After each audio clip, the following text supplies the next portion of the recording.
فتاوی رضویہ شریف کے اندر اس بات کو لکھا، حضور شیخ عبد القادر جیلانی حضور سید غوث اعظم رضی اللہ تعالی عنہ کے مرید خاص اور خلیفہ حضرت شیخ علی حیتی رحمت اللہ علیہ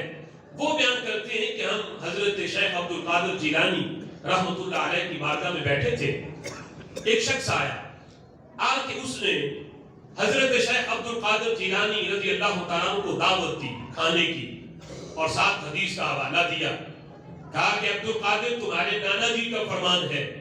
کہ جب کوئی مسلمان دعوت دے تو اس کی دعوت کو قبول کرو، یعنی ایک مسلمان کے دوسرے مسلمان پر 6 حق ہے، ان میں سے ایک حق یہ بھی ہے سلام کرے سلام کا جواب دو، چھینکا ہے الحمدللہ کہے تو اس کا جواب دو،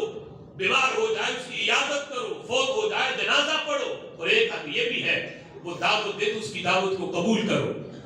تو یہ حوالہ دے کے حدیث کا تو دعوت دی، حضرت شیخ عبد القادر جیلانی رضی اللہ تعالیٰ اپنا سر جھکا لیا۔ اب اس میں بھی حکمت تھی، سر جھکا کے پھر تھوڑی دیر کے بعد سر اٹھایا اور فرمایا کہ ٹھیک ہے مجھے دعوت قبول ہے، تم چلو ہم آ جائیں گے۔ جب وہ شخص گھر پہنچا، شیخ عبد القادر جیلانی نے اپنے مریدوں کو ساتھ لیا، جب اس کے گھر پہنچے تو گھر پہلے سے ہی بڑے بڑے اولیاء علماء سے بھرا ہوا تھا، بہت بڑی دعوت کا اہتمام تھا۔ اب جس وقت دسترخوان لگا، کھانے رکھے گئے، حضرت شیخ عبد القادر جیلانی بھی بیٹھے تھے، سارے علماء ولی اپنا سر جھکا کے بیٹھے تھے کہ سب سے پہلے حضرت کھانا شروع کریں تو پھر ہم کھائیں گے۔ یعنی یہ جاہ و جلال ہے حضرت شیخ عبد القادر جیلانی کا کہ ان کے ہم اثر ولی اور علماء بھی ان کا اتنا ادب کرتے تھے کہ کسی کی جرت نہیں تھی کہ وہ پہلے کھانا بھی شروع کرے۔ جب آپ کھانا تناول نہیں کر رہے تھے، سر جھکا کے بیٹھے تھے، تھوڑی دیر کے بعد سر اٹھا کے دیکھا تو جہاں لوگوں کی کتاب ختم ہو رہی تھی وہاں ایک دور صندوق پڑا ہوا تھا اور صندوق کے اوپر کپڑا ڈالا ہوا تھا۔ آپ نے سر اٹھا کے اس کو صندوق دیکھا اور فرمایا کہ اس صندوق کو اٹھا کے لاؤ۔ اس صندوق کو اٹھا کے جب قریب لایا گیا، اس سے کپڑا ہٹایا گیا تو اس صندوق میں اس صاحب خاندان کا ایک بچہ تھا جو مادرزاد نبینہ بھی تھا، مفلوج بھی تھا، برس کا مرض بھی تھا، اور پن کا مرض تھا، اور طرح طرح کی بیماریوں میں وہ مبتلا تھا، نہ سن سکتا تھا، نہ بول سکتا تھا، نہ دیکھ سکتا تھا، بہت سے مرض اسے لاحق تھے، اور ایک صندوق میں بٹھا کے اوپر کپڑا ڈالا ہوا تھا۔ آپ نے فرمایا کہ میں جانتا ہوں جب تم نے مجھے آ کے دعوت دی تھی میں نے جو سر جھکایا تھا تو سر جھکا کے میں نے معلوم کیا کہ دیکھوں تو صحیح کہ تم مجھے دعوت دینے کیوں آئے ہو، تم تو اپنے بیٹے کا مسئلہ حل کروانے آئے ہو، بہانہ تم نے دعوت کا بنایا ہے، اصل میں معاملہ تم نے اپنے بیٹے کا حل کروانا ہے۔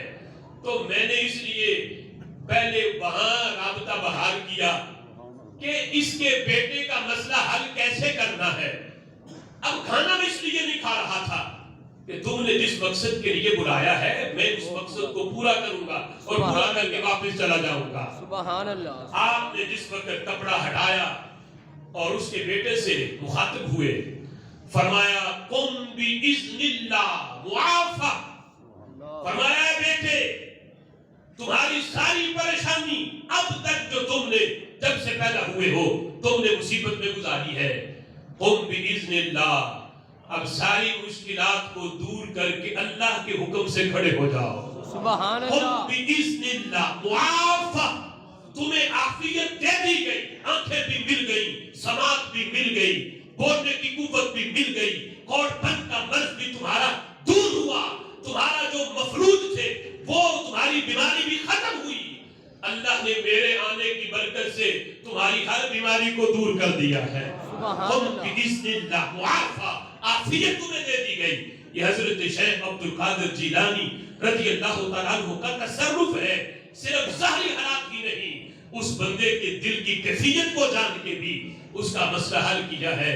اللہ کے ولی دنیا میں موجود ہوں پھر بھی تصرف کرتے ہیں، دنیا سے چلے جائیں۔ یہ پچھلے موضوع میں بھی میں نے بیان کیا کہ صرف ہمارے لحاظ سے پردہ ہے، بقیہ رب ذوالجلال انہیں ایسی حیات دیتا ہے، قبر والا قبر میں سن بھی رہا ہوتا ہے اور اللہ کی دی ہوئی توفیق سے تصرف بھی کر سکتا ہے۔ سبحان اللہ۔ رب ذوالجلال کی بارگاہ میں دعا ہے، جو سنا اللہ تعالیٰ یاد رکھنے، اس